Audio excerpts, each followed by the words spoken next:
Bienvenidos a Audiolibros Científico Ricardo Salcedo.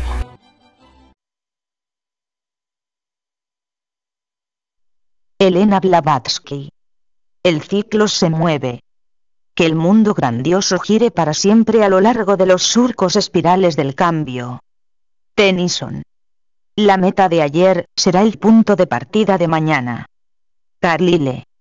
Louis Claude de Saint-Martin, el gran místico del siglo XVIII y ardiente discípulo de Jacob Boehme, en las postrimerías de su vida solía decir: me hubiera encantado reunirme más con los que especulan sobre las verdades, ya que solo ellos son seres vivos. Esta observación sobreentiende que, exceptuando al círculo limitado de místicos que siempre ha existido en toda edad, al final del siglo pasado las personas con una intuición psíquica eran aún menos que hoy. En realidad, a estos años los caracterizaba una completa ceguera del alma y una esterilidad espiritual. En el siglo XVIII, la oscuridad caótica y la confusión babilónica acerca de los asuntos espirituales, que siempre habían reinado en los cerebros excesivamente repletos de simple saber científico, se impusieron incisivamente sobre las masas.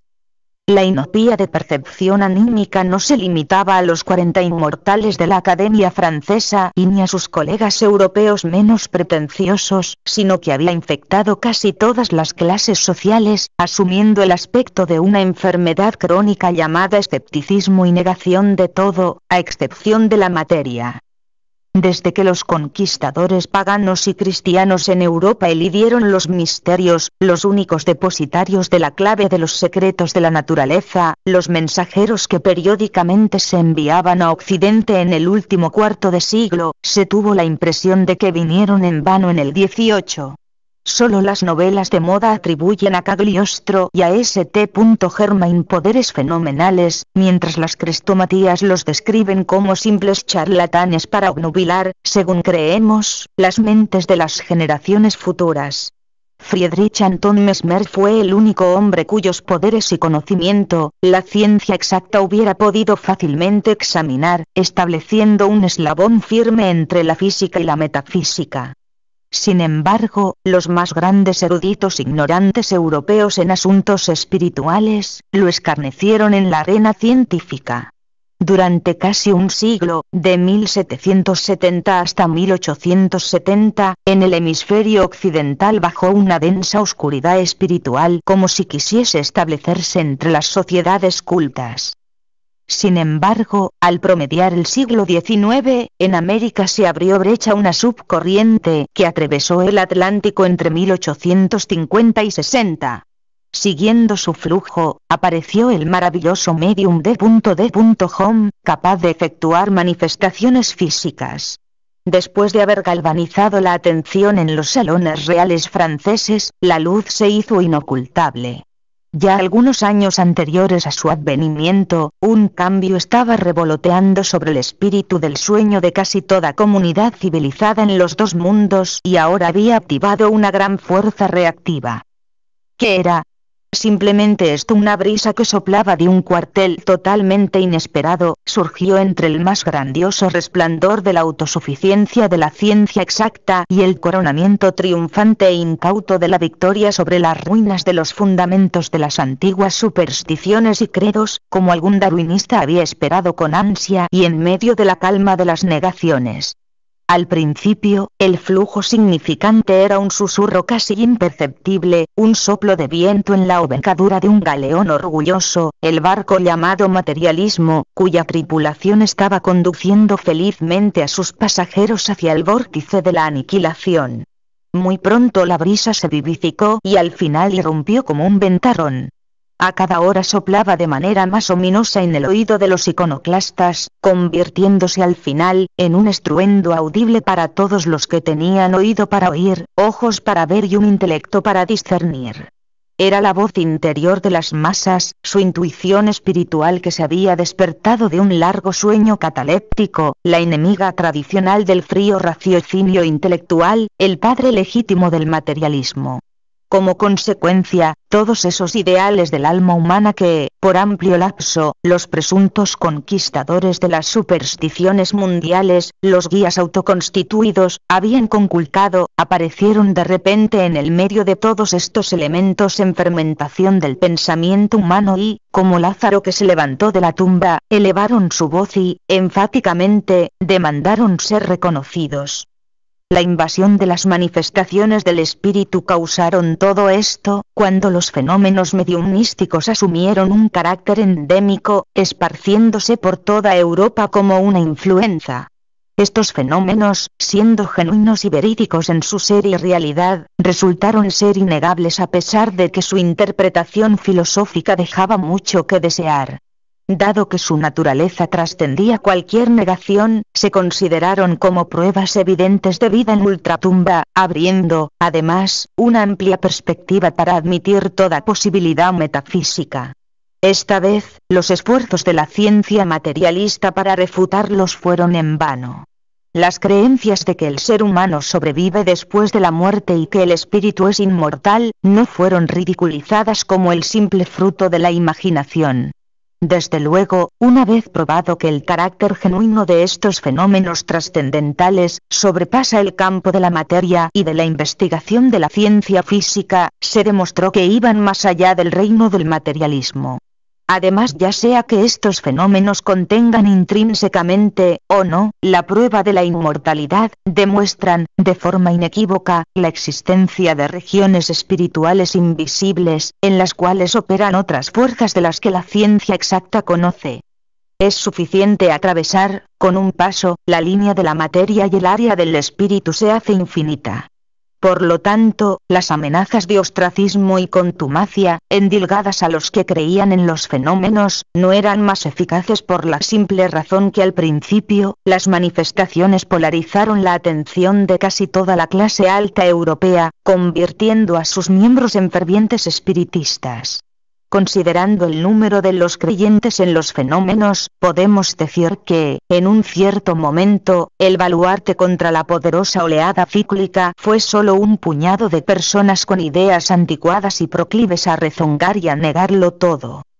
Una vez más se demostró que la vida humana se despoja de su sentido y significado superior si la privamos de todos sus ideales y creencias mundanas aceptadas por la antigüedad filosófica y culta, empezando por Sócrates, Platón, Pitágoras y los neoplatónicos alejandrinos. Los ideales del mundo jamás podrán extinguirse completamente. Desterrados por los padres, serán recibidos con los brazos abiertos por los hijos.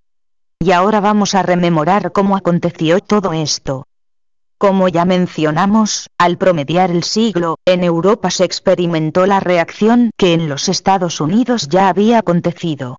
Los días de una rebelión contra el frío dogmatismo de la ciencia y las enseñanzas aún más glaciales de las escuelas de Buchner y Darwin, sobrevinieron en armonía con el tiempo preordenado y preestablecido de la ley cíclica. Nuestros lectores que nos acompañan desde más tiempo, recordarán el fluir de los eventos. Que tengan presente cómo el público y especialmente los prejuicios religiosos, detuvieron la oleada de misticismo durante sus primeros 12 o 15 años en América. Sin embargo, al final, irrumpió a través de todo dique artificial, inundando Europa. Empezó en Francia y Rusia y terminó en Inglaterra, el más lento de todos los países en aceptar nuevas ideas, aunque éstas nos comuniquen verdades antiguas como el mundo. A pesar de toda oposición, muy pronto la oleada asumió el nombre de espiritismo y ganó su derecho de ciudadanía en Gran Bretaña. Por muchos años reinó incontrastable. En realidad, sus fenómenos, sus manifestaciones psíquicas y mesméricas eran simplemente los pioneros cíclicos que anunciaban el renacimiento de la teosofía prehistórica y el gnosticismo oculto de los misterios antediluvianos.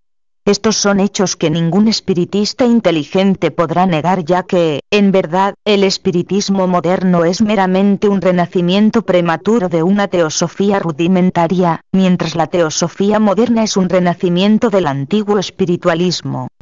Así, las aguas de la gran inundación espiritual no eran primordiales, ni puras.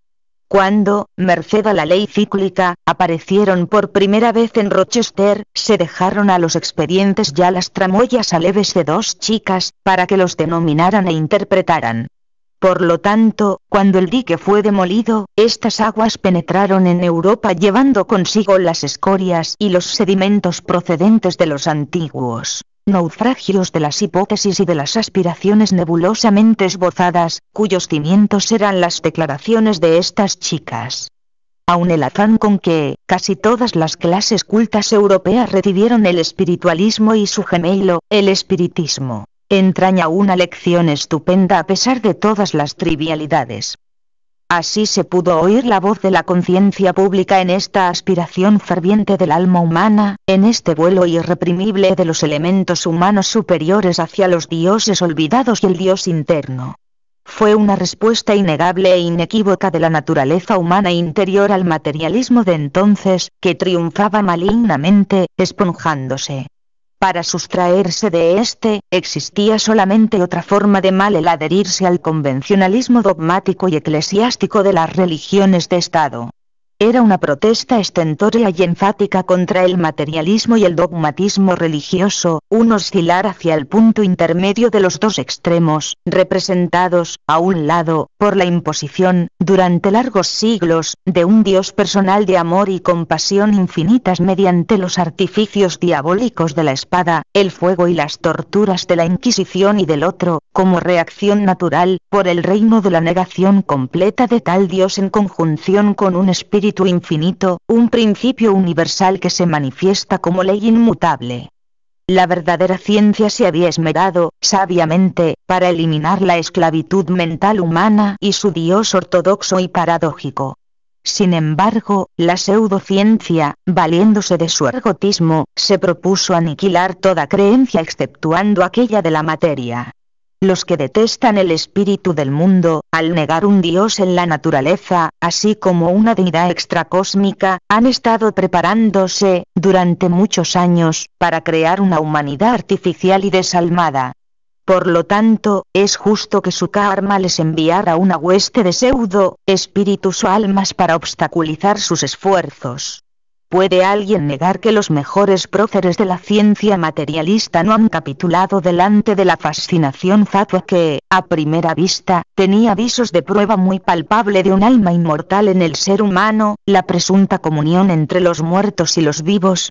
Aún, estas manifestaciones anormales, siendo, en su totalidad, genuinas y espontáneas, entusiasmaron y polarizaron la atención de todos los que entrañaban en sus almas la sagrada chispa de la intuición. Algunos se aferraron a ellas debido a la muerte de los ideales, la demolición de los dioses y de la fe en todo centro civilizado, causándoles una consunción espiritual. Otros las aceptaron porque, viviendo en medio de una perversión ergotista de cada noble verdad, prefirieron una tenue aproximación a la verdad que la nada. Sin embargo, ya sea que la gente creyera y siguiera el espiritismo o no, la evolución espiritual y psíquica del ciclo había ejercido una impresión indeleble sobre muchos y, estos exmaterialistas, jamás pudieron volver a sus ideas iconoclastas. La profusión en constante ascenso de los místicos actuales es la mejor prueba de la innegable obra oculta del ciclo. Millares de hombres y mujeres que no pertenecen a ninguna iglesia, secta y sociedad, los cuales no son teósofos ni espiritistas, son virtualmente miembros de la hermandad silente, cuyos componentes a menudo no se conocen, ya que viven en naciones diferentes. Sin embargo, cada uno lleva entre sus cejas la marca del misterioso sello kármico, convirtiéndole en un miembro de la hermandad de los electos del pensamiento. No habiendo logrado satisfacer sus aspiraciones en las respectivas fes ortodoxas, se han separado de las iglesias en su alma sino en su cuerpo, dedicando el resto de sus vidas al culto de ideales más elevados y más puros que cualquier especulación intelectual pueda ofrecerles. Aunque son una pequeña minoría que uno infrecuentemente encuentra, su nombre es legión, si solo eligiesen presentarse abiertamente. Estos hombres y mujeres dedicados, prefieren seguir a solas y sin ayuda, los vericuetos estrechos y espinosos que se extienden delante de aquel que no reconoce las autoridades, ni se postra frente a la hipocresía. los impulsa la influencia de esa misma búsqueda ardiente por la vida en el espíritu y en la verdad, que insta a todo teósofo serio durante años de denigración moral y ostracismo público. Les mueve el idéntico descontento con los principios de la pura convencionalidad social moderna y el desdén hacia el pensamiento de moda triunfante, el cual, apoderándose con irreverencia de los epítetos honrados de científico y sin precedente, pionero y liberal, usa esta prerrogativa a fin de subyugar a los pusilánimes y a los egoístas. Pueden dejar en paz a los señores oráculos del pensamiento moderno, así como a los personajes hipócritas que el tiempo ha desacreditado y a los laicos del convencionalismo eclesiástico embebidos de dogmas. Aún entrañan, en el santuario silencioso de su alma, los mismos grandes ideales de todos los místicos y son teósofos reales y no nominales. Los encontramos en todo círculo y clase social. Se enumeran entre artistas y escritores de novelas, en la aristocracia y la clase comercial, entre los más elevados y acomodados, así como entre los más bajos y pobres. Entre los que se destacan en este siglo, mencionaremos al conde L. Tolstoy, un ejemplo viviente y una de las señales de los tiempos en que vivimos, de la obra oculta del ciclo en constante movimiento. Escuchad, de la pluma de uno de los mejores autores de San Petersburgo, unos pasos de la historia de la evolución psicoespiritual de este aristocrático, L. Tolstoy, el escritor más grande de la Rusia moderna. El autor ruso más famoso, el pintor de las palabras, un escritor de realismo shakespeariano, un poeta pagano, el cual, bajo cierto punto de vista, en su producción literaria, rinde culto a la vida por la vida misma, en sí y por sí, según dicen los hegelianos, y de repente cae en congoja sobre su hermosa paleta, absorto en pensamientos atormentadores, y así empieza a someter a sí mismo y al mundo, los problemas más recónditos e insolubles. El autor de Los cosacos y Felicidad familiar, con atuendos de campesino y zapatos de cuerda, emprende un peregrinaje en búsqueda de la verdad divina.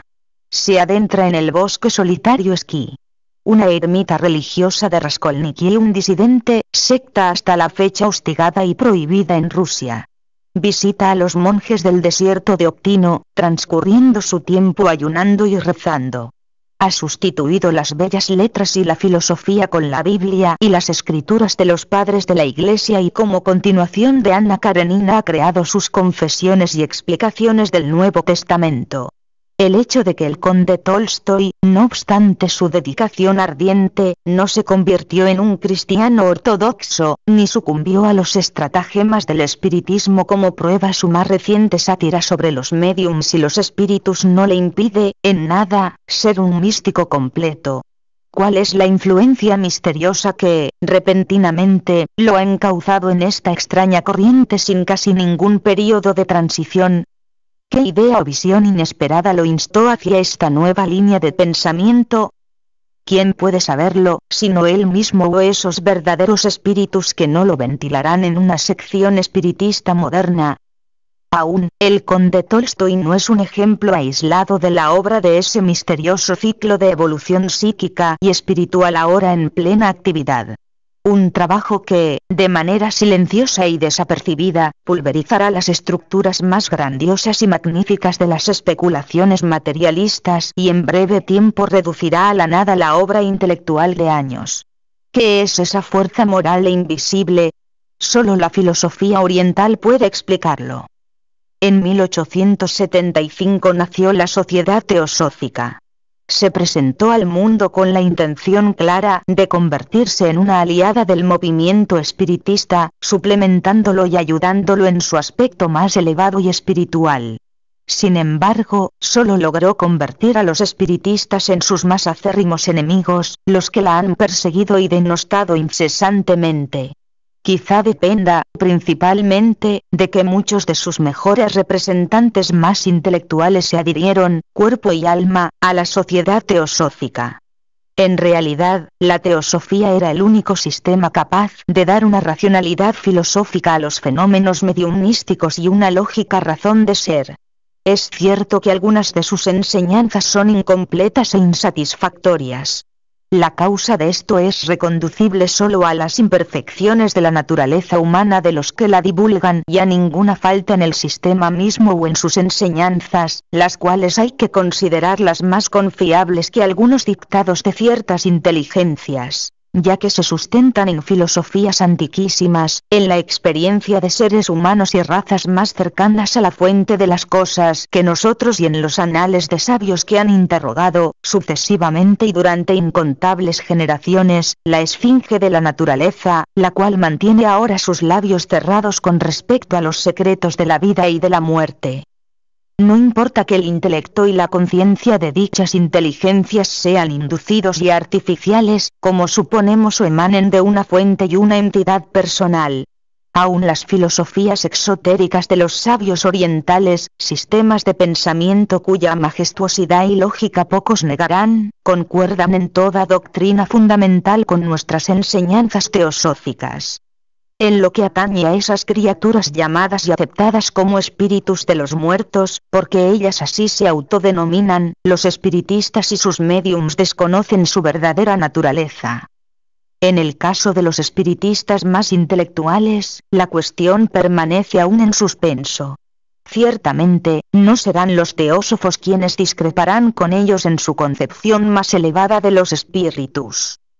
Como este artículo no se supone yuxtaponer los dos movimientos más significativos de nuestro siglo, ni debatir sus méritos o superioridad relativos, afirmamos, por lo pronto, que los hemos considerado solo para polarizar la atención al reciente progreso maravilloso de este ciclo oculto.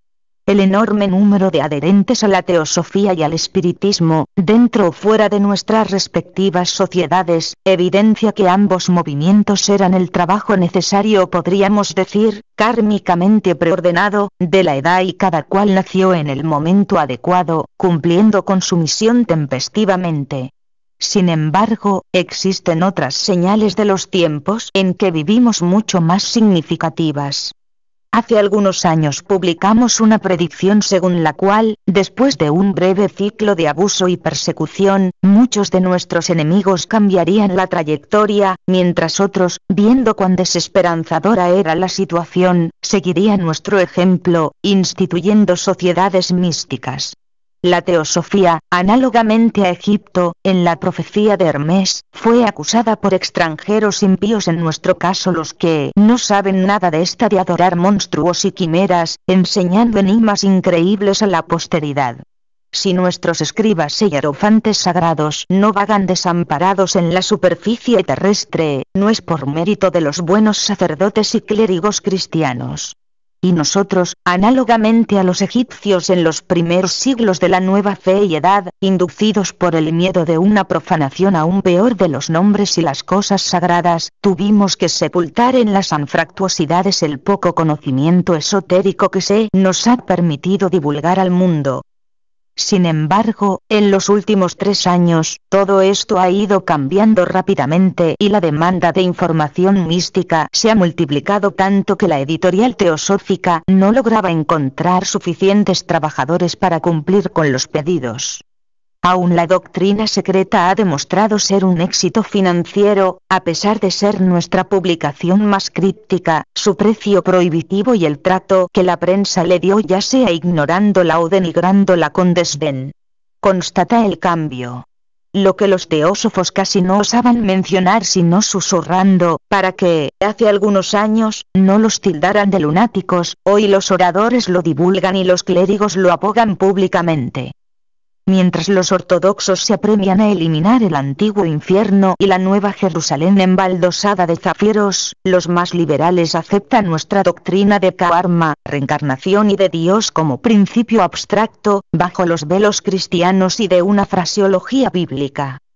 Así, la Iglesia está dirigiéndose paulatinamente hacia la filosofía y el panteísmo.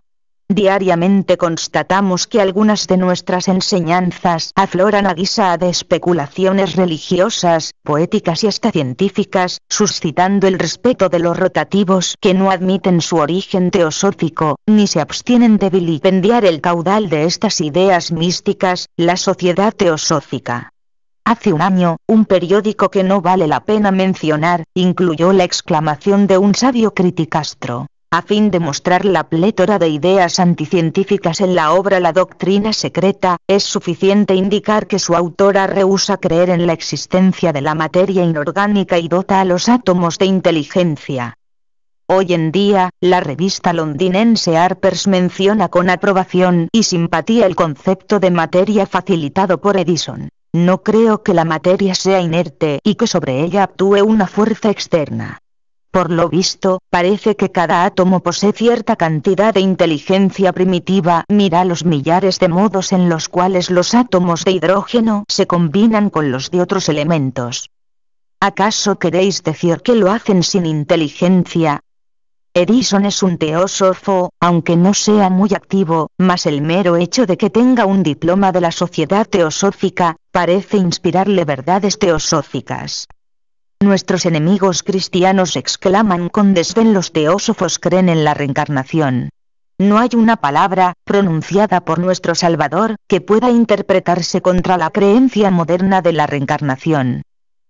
Predica el reverendo Bullard, entreabriendo, muy sabiamente, una puerta secundaria para el día en que esta creencia vacía, brahmánica y budista, adquiera un carácter general.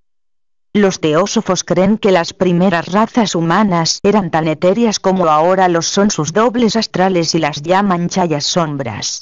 Ahora, escucha a un insigne poeta inglés que en su último libro Demeter y otros poemas, canta: el fantasma en el hombre, el fantasma que una vez fue hombre, pero no puede liberarse completamente de los hombres, que están llamándose los unos a los otros al alba, de manera tan estentórea jamás vista en la tierra. El velo se desgarra y las voces del día resuenan sobre las de la oscuridad. No hay cielo ni infierno repentino para el hombre, una evolución intemporal, rápida o lenta, por todas las esferas, una cumbre que se abre más y más, y una tierra que sigue reduciéndose. Parece que Tennyson ha leído los libros teosóficos o lo inspiraron las mismas ideas grandiosas que nos movieron a nosotros. Oh. Ciertos escépticos exclaman: sin embargo hay licencias poéticas. El autor no cree una palabra de lo que escribe. ¿Cómo lo saben? Aun suponiendo que así sea, he aquí una prueba ulterior de la evolución cíclica de nuestras ideas teosóficas, que espero no se tilden de licencias clericales. Uno de los sacerdotes londinenses más estimados y compasivos, el reverendo G.W. Allen, se ha puesto los zapatos teosóficos y ha seguido nuestro buen ejemplo fundando una sociedad cristo-teosófica. Como su doble título muestra, su plataforma y programa deben ser, necesariamente, más limitados que los nuestros, ya que en su circular leemos se propone solamente cubrir el terreno que la sociedad teosófica ahora no estudia.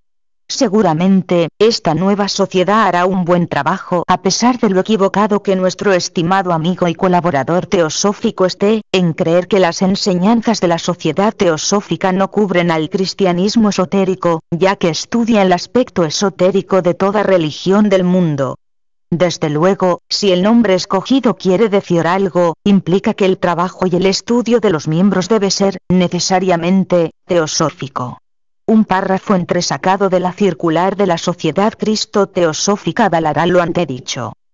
Es nuestra creencia que, actualmente, hay muchas personas descontentas con la enunciación estéril y antifilosófica del cristianismo, expresada en sermones y escritos teológicos. Algunos de estos individuos se ven inducidos a abandonar todo tipo de fe en el cristianismo, mas muchos de ellos lo hacen con reluctancia y acogerían con benevolencia una presentación de las antiguas verdades que les mostrara la consonancia con las conclusiones de la razón y el testimonio de la intuición innegable. Existen muchos otros cuyo único sentimiento es que las verdades de su religión tienen un significado práctico tan pequeño, que ejercen un poder diminuto en la influencia y el ennoblecimiento de su carácter y diario vivir.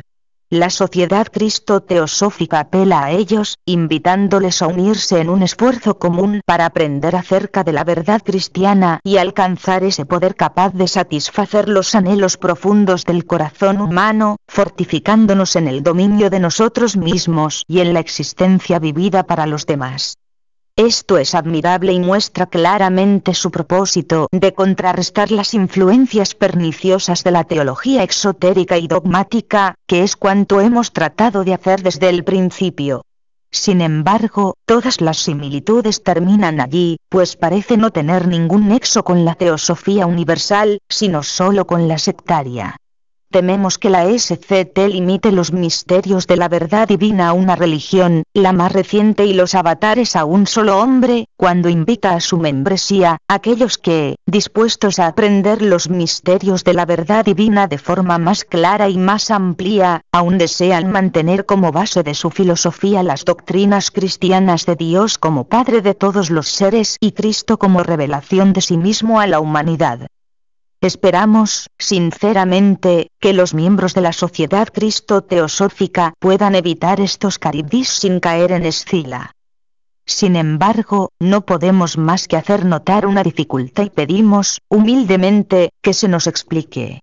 Según la circular, la sociedad no consta de maestros, ni educandos. Todos son estudiantes. Ahora, a esto le antecede la declaración que los miembros acogerían con benevolencia una presentación de las antiguas verdades, en consonancia con las conclusiones de la razón, etc. Por lo tanto nos preguntamos, ¿quién de los estudiantes presentará estas verdades a los otros? Es obvio que, a pesar de quien sea, tan pronto como empiece su presentación, se convertirá, quiéralo o no, en un maestro. Mas todo esto es secundario. Nos sentimos muy orgullosos y satisfechos con el homenaje tributado a la teosofía en la imagen de un representante del clero anglicano dispuesto a seguir nuestras huellas, para que desmenucemos los detalles. Por lo tanto, deseamos lo mejor a la Asociación Cristo Teosófica.